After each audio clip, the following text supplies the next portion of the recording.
Nous avons chacun notre propre perception de la réalité. Il suffit parfois de faire un pas de côté pour faire évoluer le regard que nous portons sur nous-mêmes, sur les autres et sur le monde. C'est ce qui m'a conduit à créer le podcast Il y avait une fois. Je suis Sophie et je partage avec vous mes découvertes et mes rencontres pour mieux vous connaître, mieux vous comprendre et questionner votre point de vue. Si ces thématiques vous intéressent, je vous invite à vous abonner sur votre plateforme préférée. Bonjour à toutes et à tous.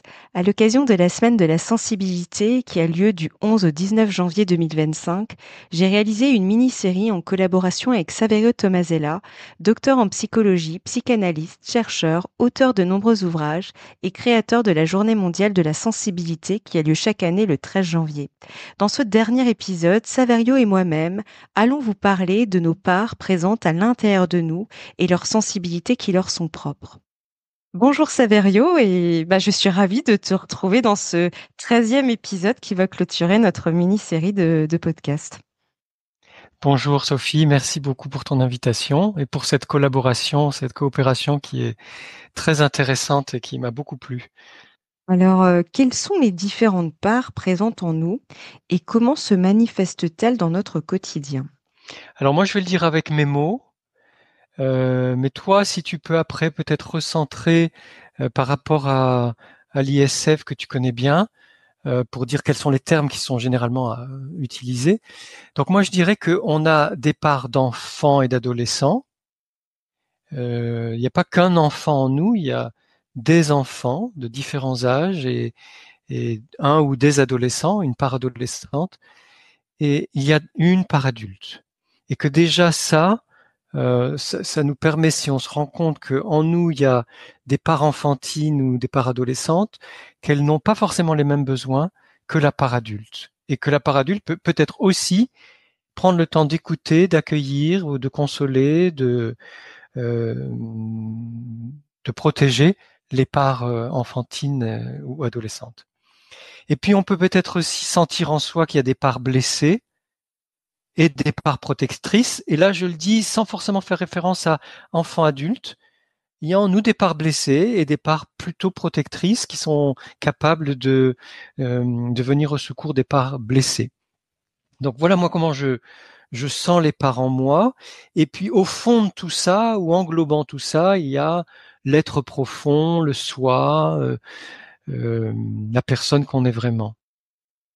Mais toi, probablement, tu as un vocabulaire un peu plus précis. Alors différents, oui, différents, ils se recoupent. Il y a effectivement, si je reprends l'IFS, donc l'Internal Family Systems, déjà en fait, je vais commencer par les parts endolories, les parts exilées. En fait, on a des parts à l'intérieur de nous qui ont subi des traumatismes. Alors sans rentrer dans le détail de ce que c'est un traumatisme, je veux juste dire, c'est pas forcément un événement. Ça peut être un événement hyper impactant, mais ça peut être aussi un événement, répété, comme par exemple le manque de présence des adultes quand nous étions petits. Enfin voilà, c'est pour replacer, pour dire qu'on est finalement tous plus ou moins concernés, même si on n'a pas vécu des événements hyper traumatisants. Et donc ces parts, finalement, elles sont encapsulées, j'allais dire, et mises de côté. Et donc, il y aura les parts managers et les parts pompiers. Donc, pour faire court, les parts managers, en gros, vont mettre tout un tas de stratégies pour surtout qu'on s'approche pas des parts exilées. Et les pompiers, si par exemple les parts exilées sont pas très loin, comme le nom l'indique, ce sont des pompiers, ils vont tout faire pour éteindre le feu. Et donc, du coup, c'est ce qui peut notamment expliquer en partie les addictions, comme la consommation de cigarettes, la nourriture, la drogue dans des cas extrêmes. Mais voilà, c'est un petit peu tout ça. C'est tout ce petit monde, j'allais dire, qui coexiste à l'intérieur de nous. Et puis, c'est très bien orchestré pour justement qu'on ne ressente pas la douleur, ou en tout cas le moins possible. Oui, alors merci d'avoir précisé les noms de l'IFS. J'ai fait une petite inversion des termes tout à l'heure. Il y a aussi la présence d'un critique intérieur Oui. qui peut être le manager, qui peut être les pompiers, ou autre, ou une figure parentale intériorisée quand les parents ont été très très critiques. Et ça aussi, c'est important de pouvoir repérer que ce critique intérieur, eh bien, essaye de faire en sorte qu'on ne retouche jamais la douleur ou la blessure, mais il ne nous aide pas forcément autant qu'on le voudrait, même si d'une certaine façon il nous aide, il remplit son rôle de nous protéger de cette douleur ou de ces blessures, mais il peut aussi nous, voilà, être pénible et lourd et parfois peu aidant. C'est vrai que je rebondis sur ce que tu disais. Il y a quelque chose, deux choses qui me viennent. C'est vrai que c'est une notion de critique. Moi, je sais que j'avais beaucoup ça, notamment quand je commençais à faire des interventions à l'oral. C'était toujours, mais tu es nul, tu es ci, t'es pas assez ça. Et en fait, parce que comme moi, parler en public quand j'étais petite, c'était horrible. Et ben, en fait, j'avais ces petites voix pour me dire: «Surtout n'y va pas» et ça me faisait penser à ça parce qu'elles étaient très, très, très présentes, beaucoup moins maintenant, mais comme quoi c'est aussi un chemin pour tout doucement les mettre de côté C'est ça.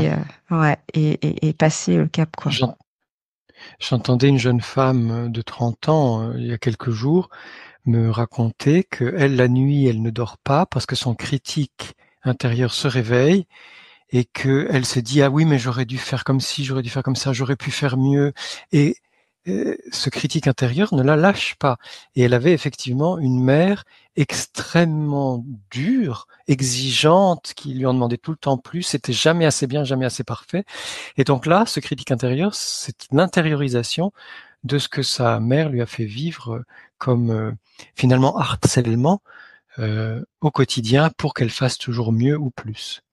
Et hem et justement, pour faire le lien avec la semaine de la sensibilité, ces parts ont-elles leur propre sensibilité et comment celle-ci s'exprime-t-elle? Oui, et c'est très intéressant d'aborder la question avec les parts et donc avec l'IFS, parce que, nous avons une sensibilité kaléidoscopique. C'est-à-dire que nous avons une sensibilité qui a des facettes différentes et rien n'est monolithique chez l'être humain. Tout est complexe, extrêmement riche, varié et variable et donc notre sensibilité, elle va parfois euh, nous décontenancer quand ce sont des parts moins connues qui vont s'exprimer. Alors, la part la plus connue quand on est adulte, c'est le gestionnaire, c'est le manager. C'est la part qui fait en sorte que tout se passe bien. Et cette part-là, elle peut mettre aussi un peu de côté notre sensibilité. Le pompier ou les pompiers qui interviennent dans l'urgence peuvent au contraire nous faire vivre des émotions très fortes, très intenses, pour qu'on sente l'urgence et qu'on fasse quelque chose qui nous permette de mettre fin à cette urgence. Les parts exilées ou douloureuses, qui sont encapsulées, comme tu l'as dit, et qui sont loin, donc elles vont se réveiller à certaines occasions. Et là, on va ressentir beaucoup les douleurs, les hontes, les peurs, toutes ces émotions lourdes et difficiles qu'on essaye d'éviter par moment. Ce qui fait que notre sensibilité, elle va vraiment être le reflet de quelle part s'exprime en moi. Finalement, elle nous donne des informations sur la part qui a besoin d'être écoutée, d'être accueillie et écoutée. Et quand c'est le moi profond, le soi ou cet être profond, eh bien ça, on va plus être dans l'épanouissement, le calme, la vision globale, le fait de sentir qu'on est capable, une certaine distance et tranquillité, qui fait qu'on va pouvoir vivre toute la palette des émotions, mais sans être débordé. Parce qu'une part peut être débordée par les émotions, mais pas le soi. Et ça, quand j'ai appris ça, moi, dans ma formation d'IFS, j'ai été j'étais très content parce que c'est ce que je me disais au fond de moi. Je me disais, mais finalement, on n'est jamais complètement dépassé par nos émotions parce que le soi, lui, sait vivre l'émotion. C'est une part, plus ou moins blessée, plus ou moins gestionnaire ou pompier ou sauveuse, etc., ou critique, qui elle se dit ah non, ça il faut pas cette émotion-là, ou c'est terrible si je ressens cette émotion, je vais pas m'en sortir, et qui se sent dépassée. Et c'est vrai, parce que c'est vrai que dans ces parts, il y a aussi cette notion de self et c'est vrai pour pas être mélangé, ça je me souviens dans le cadre d'une thérapie, en IFS, c'est pour pas être mélangé parce que sinon tu es happé et finalement tu finis par raconter l'histoire, j'allais dire, que se raconte cette part, peu importe que ce soit le manager, le pompier ou l'exilé et en fait tu pars dans cette elle ça tu complètement embarqué dans cette histoire et puis parfois tout est mélangé aussi parce que parfois il y a plusieurs parts, mais on en reparlera tout à l'heure mais du coup, je me dis, c'est vrai que ce self, quand on arrive à le contacter et quand vraiment on est très embarqués dans notre, comme tu dis, happés, enfin emportés par nos émotions. Le problème, c'est qu'en fait, on a du mal à contacter ce soi, et c'est pour ça que parfois c'est important aussi de se faire aider par un Mm, accompagnant ou une accompagnante. Et c'est vrai que quand tu contactes ce soi, moi j'avais ce souvenir aussi que tu ressens beaucoup de compassion aussi avec toutes mm, ces parts, enfin mm. que tu as pu contacter, et finalement, comme si si ce self, ce soi, embrassait toutes ces parts Voilà. Mm, qui ont pu se manifester. Ouais. tout à fait. Mm. Et justement, peut-il y avoir des tensions, voire des désaccords entre nos parts? Et oui, ce serait trop beau, ou en tout cas trop simple ou trop facile si c'était pas le cas. Bon, là je plaisante parce que c'est Mm. toujours mieux quand on est en vie en harmonie, mais enfin on se rend bien compte qu'il y a des tensions en nous et il peut y avoir des désaccords entre les parts, notamment euh, entre le manager ou le gestionnaire qui dit il faut faire comme ci, comme ça, parce qu'il est sûr ou elle est sûre que ça va permettre de protéger les parts exilées ou de ne pas toucher à des douleurs ou des émotions trop fortes, alors que le pompier voudrait intervenir de façon beaucoup plus radicale, plus rapide, plus peut-être irrationnelle. Euh, donc il peut y avoir effectivement un conflit sur qu'est-ce que je fais maintenant par rapport à telle situation qui me perturbe. Et ce conflit peut aussi se retrouver dans des décisions à prendre, puisque le critique intérieur peut s'en mêler en disant mais tu te prends pour qui, mais qu'est-ce que c'est que ça, ou si on s'achète un vêtement qui nous fait plaisir, mais ça va pas de mettre des couleurs, ou enfin. Donc nos parts, elles vont se manifester dès qu'elles sont mal à l'aise. Les plus en surface vont se manifester de façon plus rapide et peut-être plus mentale, et les plus profondes vont se manifester de façon impromptue et par des émotions très fortes ou des malaises. Ce qui fait que on peut vraiment sentir que les vécus des différentes parts, enfin, les vécus qu'on a par rapport à nos différentes parts sont différents, que les objectifs de ces parts ou leurs priorités sont différentes, leurs discours même peuvent être différents, et que donc là encore, on a besoin, comme tu le disais tout à l'heure, de revenir à ce soi, ce self, comme disent les anglo-saxons, et on le fait, comme tu le disais, par la compassion, l'attention qu'on porte à ces parts et ce qu'elles nous disent, la curiosité, ça c'est un mot important de Oui. l'IFS, la curiosité qui va me permettre de, dans une certaine distance bienveillante et pleine de compassion, de demander à la part, aux critiques ou aux managers ou aux pompiers, mais qu'est-ce que tu veux nous dire par là? Qu'est-ce que tu souhaites? Ou de quoi as-tu peur? Ou qu'est-ce que tu voudrais empêcher? Et ce que j'aime beaucoup dans la thérapie IFS, c'est on dit à cette part-là, est-ce que tu peux te mettre un petit peu de côté pendant que je vais aller interroger les autres parts? J'aime beaucoup cette façon Mm. de négocier le voilà, l'écoute qu'on va Mhm. apporter à chacune des parts, parce qu'on va apprendre des choses. Cette curiosité, elle nous permet d'apprendre des choses sur nous-mêmes, sur nos différentes facettes, nos différentes formes de sensibilité. Et au-delà de ces désaccords et de ces tensions, on va finir par trouver quelque chose qui correspond au soi, au self, et qui va harmoniser l'ensemble. C'est exactement ça. Et c'est vrai que c'est chouette de, j'allais dire, de mettre de côté effectivement les parts, parce qu'en fait, elles peuvent être là et regarder en fait. Et c'est-à-dire qu'elles sont pas exclues, elles sont pas mises à l'écart, elles sont quand même intégrées tout en prenant enfin voilà un peu de distance pour pouvoir converser, j'allais dire, avec celle la part qui a besoin d'être entendue. Et ça, c'est vrai que c'est la même chose dans la vraie vie. Si on regarde, c'est vraiment comme la médiation avec des individus, d'autres individus, Exactement. sauf que là, c'est en interne. Mm. Oui, exactement. C'est une médiation interne. Et porter notre attention sur nos parts peut-il nous permettre de développer notre boussole intérieure et d'accueillir notre sensibilité dans toutes ses nuances? Oui, justement, c'est tout à fait ça, et merci pour ce mot de boussole intérieure, car je crois qu'en écoutant nos différentes parts, on sent de plus en plus ce qui est vraiment nous, donc le soi, le self, ce qu'on souhaite vraiment vivre, et ce qui s'est mis en place par rapport à nos souffrances, nos traumatismes, comme tu disais tout à l'heure, et, et nos difficultés de vivre, ce qui s'est mis en place pour éviter qu'on revive les mêmes Mm. situations difficiles ou les mêmes douleurs, les mêmes souffrances, et qu'en fait, ça nous déboussole. J'aime Mm. bien cette idée de retrouver sa boussole, parce que tout ce qu'on a mis en place qui était nécessaire pour survivre au moment où on l'a mis en place n'est plus valable pour nous adultes aujourd'hui et ça nous déboussole, ça nous déstabilise, ça nous fait faire des choses ou dire des choses qui ne sont pas utiles ou qui peuvent être perturbantes pour nous-mêmes ou pour les autres et qui donc vont, qui peuvent créer des malentendus dans nos relations avec les autres. Alors que si on est dans cette écoute, cette curiosité, cette compassion pour nos parts, quelles qu'elles soient, on va retrouver le chemin de l'écoute. Je m'écoute moi vraiment. De quoi j'ai besoin? Ah oui, le critique dit ça, ou le manager dit ça, ou le pompier dit ça. Ah oui, hier ou avant-hier, j'ai ressenti une grande douleur et c'est cette part blessée, cette part exilée de moi. Tout ça, ça existe en moi et c'est vrai, mais ça n'est pas moi. C'est ça. Et Richard Schwartz, il dit être attentif à la part, être avec la part, mais ne pas être dans la part. C'est ça, Je trouve ça tellement juste. clairement.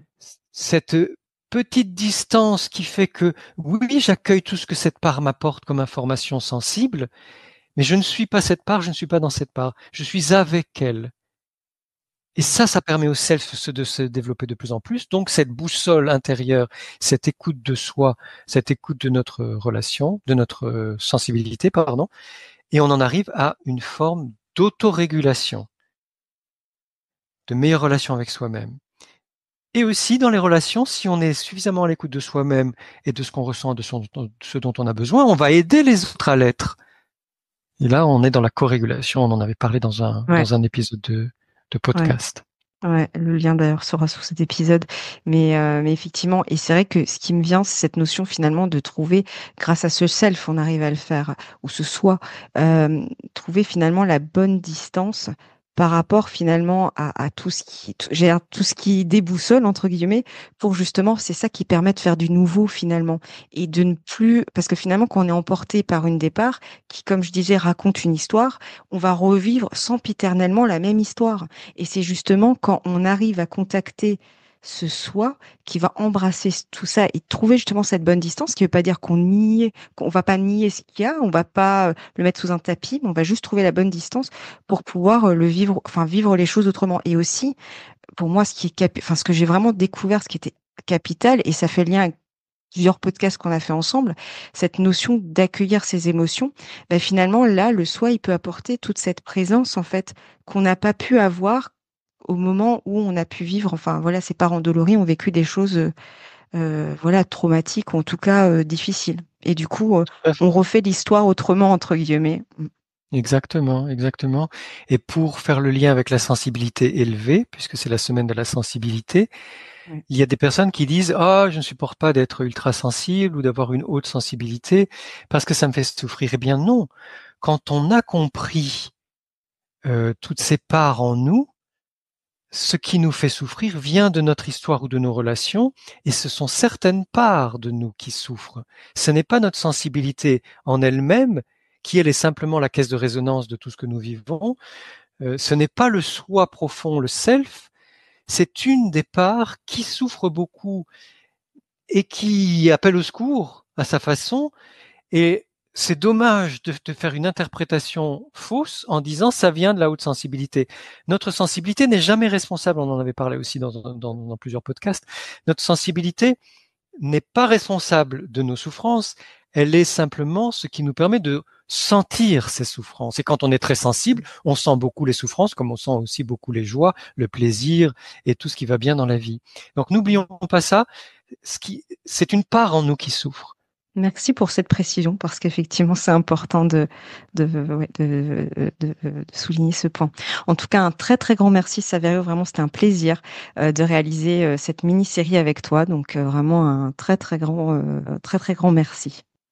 Merci, merci à toi, Sophie, qui permet à toutes les personnes que tu interroges d'exprimer sincèrement et profondément ce qu'elles vivent, ce qu'elles ressentent, ce qu'elles pensent, ce qu'elles découvrent sur elles-mêmes ou dans leurs recherches. C'est vraiment une grande chance de pouvoir parler avec toi. Et là, je m'adresse aux personnes qui nous écoutent. Si vous avez aimé ce que nous avons dit toute cette semaine de la sensibilité, partagez-le avec des personnes proches ou partagez-le sur vos réseaux sociaux, parce que tout ce que nous avons dit tout ce que nous vous offrons, tout ce que nous vous donnons pendant cette semaine de la sensibilité. Ce sont des informations cruciales, ce sont des informations essentielles pour bien vivre sa sensibilité au jour le jour et dans ses relations. Et ça peut aider tellement de monde dans la francophonie. Moi, je suis vraiment un francophone convaincu des 5 continents. Et il y a des personnes qui nous écoutent, qui sont sur d'autres continents. Eh bien, on les salue, on les remercie. On vous remercie toutes et tous. Et on vous souhaite une très belle semaine de la sensibilité. Merci. C'est à toi. Merci pour votre écoute. Merci d'avoir suivi cette semaine de la sensibilité à travers cette mini-série de 13 podcasts donc que j'ai réalisé en collaboration avec Saverio Tomasella. N'hésitez surtout pas, voilà, à en parler autour de vous, à partager à des personnes pour qui ce serait utile d'en savoir plus justement sur leur sensibilité, leurs émotions, leur intuition, enfin tout ce qu'on a pu en fait partager durant cette semaine-là. Encore merci d'être là, merci pour votre fidélité et je vous donne rendez-vous très bientôt pour un nouvel épisode et en attendant, je vous souhaite une très belle journée ou une très belle soirée. À bientôt. Si vous avez aimé cet épisode, n'hésitez pas à lui laisser 5 étoiles sur Apple Podcast ou un pouce sur YouTube. Et surtout, abonnez-vous sur votre plateforme d'écoute préférée pour ne manquer aucun épisode. Je vous souhaite une très belle journée ou une très belle soirée et vous donne rendez-vous dans 2 semaines. À bientôt!